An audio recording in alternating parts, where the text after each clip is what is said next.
Hello po mga kababayan, medyo nagpakita na po si Mayon Volcano. Ayan o. Kaya tuwang-tuwa sila, yung mga kasama naming vloggers. Yan. Picture kami rito, mga kababayan. Yan o. Di ba? Picture kami rito, mga kababayan. Oh. Ano na? Oh, November 19 na. Pero si PBBM pa rin ang presidente. Kaya masaya ang buong Pilipinas. Di ba? Mga kababayan, tuwang-tuwa yung ating mga kababayan at mga kasama nating vloggers kasi November 19 na ngayon, pero si PBBM pa rin ang presidente. Di ba? Sabi ko, ayun. Ang kikita na yung dulo ng Mayon, oh. Oh, di ba? Ang ganda rito. Ayan. So dito, maraming kain-kain ito po, yan. Kokoy Food Garden.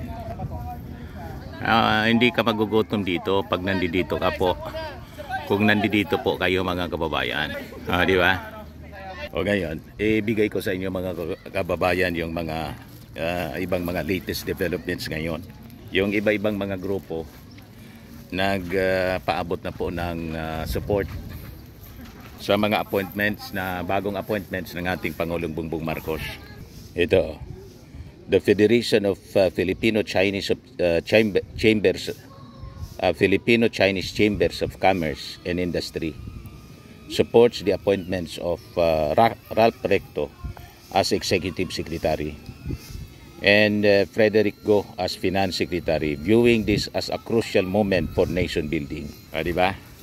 So natuwa sila mga kababayan sa mga bagong appointments ng ating Pangulong Bongbong Marcos kasi nagpapalaganap na naman po ng mga propaganda narrative yung mga DDS na itong mga nangyaring resignation po. Actually, hindi man yung resignation po or courtesy resignation. They were forced to resign kasi na-booking nga po yung mga kinasangkutan nilang kabalbalan. So, welcome nila mga kababayan yung mga bagong appointments na ginawa ng ating Pangulong Bongbong Marcos. So, sabi dito, the Federation believes its leadership will enhance economic governance and fiscal health. Recto's legislative expertise and Go's business acumen are anticipated to drive essential economic reforms amid national and global challenges. The FFCCII pledges commitment to these reforms aiming for inclusive growth and stability for all Filipinos. So welcome po mga kababayan sa kanila.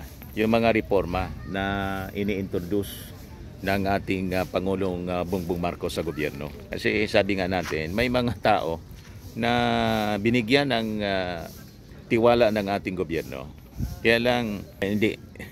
Binigyan ng tiwala ng ating Pangulo, inappoint sa mga napaka-importanting posisyon. Yun pala, ang gagamitin lang po nila para sa kanilang mga personal na interes. Kaya nagalit po yung ating Pangulong Bongbong Marcos. Pinagsisibak po sila. So mabait kasi yung ating Pangulo. Pinasubmit sila ng courtesy resignation, pero ang ibig sabihin lang naman yan, sabi ni Senator Ping Lacson, sinibak sila ng ating Pangulo. Kasi ginamit pa nila mga kababayan yung pangalan ng ating Pangulong Bongbong Marcos sa kanilang pangungurakot. Hindi lang billion, hindi lang million, billions ang involved na pera. Ginagamit nila yung posisyon. At ginagamit pa nila yung pangalan ng ating Pangulong Bongbong Marcos doon sa mga insertions para makapagnakaw. O di ba? 'Yon ang nakakalungkot.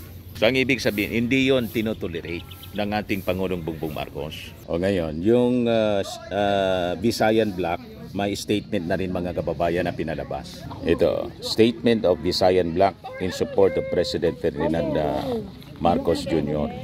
So, the Visayan Black expresses its full support for President Marcos and more importantly for the anti-corruption crusade na kanyang sinimulan. Good governance is not a partisan project, sabi po nila.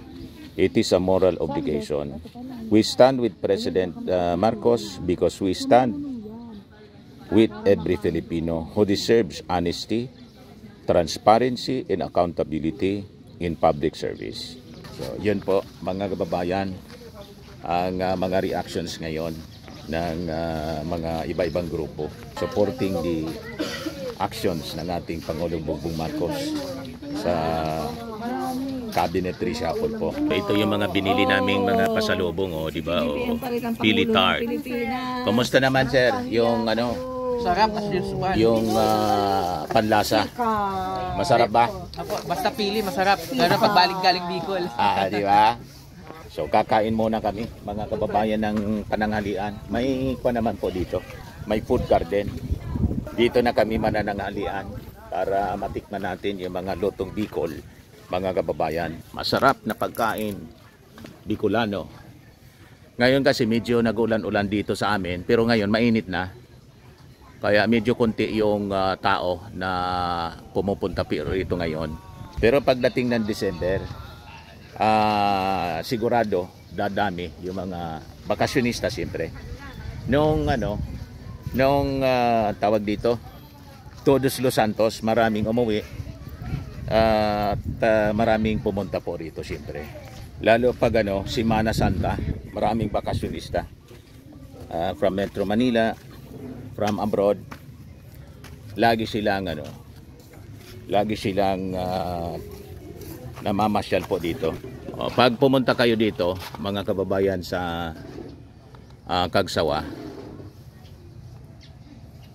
Park, punta kayo dito sa Cocoy's Garden, Food Garden. Yan, sarap yung mga pagkain dito po, pagkain Bicolano. Yan, maganda yung location po. Di ba?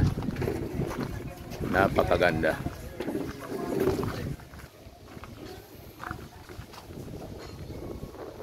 Albay Biosphere Reserve. Ayan, ang ganda, may view deck dun, nalikay sila. Ayan, si Mayon Volcano. So napakagandang lugar. May pay toilet dito, malinis. At yung gusto maghandwas, nandito, pwede maghandwas dito. 10 pesos lang po ang pay toilet dito po, para naman sa maintenance lang po siya, mga kababayan. Tapos yung magpa-picture dito, 20 pesos entrance. So ito yung mga pagkain dito, native food, gulay na sitaw, di ba? Gulay na langka, kaldereta, abot kaya po, napakamura, 120 pesos yung atado, 120. Bicol Express yung pinakang paborito ng lahat dito. The famous laing po, gabi, laing, manghang. Tapos ito yung kinonot na pagi, ang sarap nito po. Tapos ito po yung mga gustong bumili po ng Cocoy's brand niya, chili garlic po. Magkano ang ganitong garlic? Ang ganito po sir, 200. 200 pesos. Ayan, Tapos atsara po, Cocoy's atsara, 100. Ayan. So punta lang po kayo dito. Napakaganda itong location nila. Kitang-kita po yung Mayon Volcano. At mga magagandang dalaga po ang mga nandito. Kasi daragang magayon. Yung Mayon Volcanoes, daragang magay. Di ba? Huwag ninyo yung questionin yung aking itsura po. Ito yung si Malakas. Si Panganoron.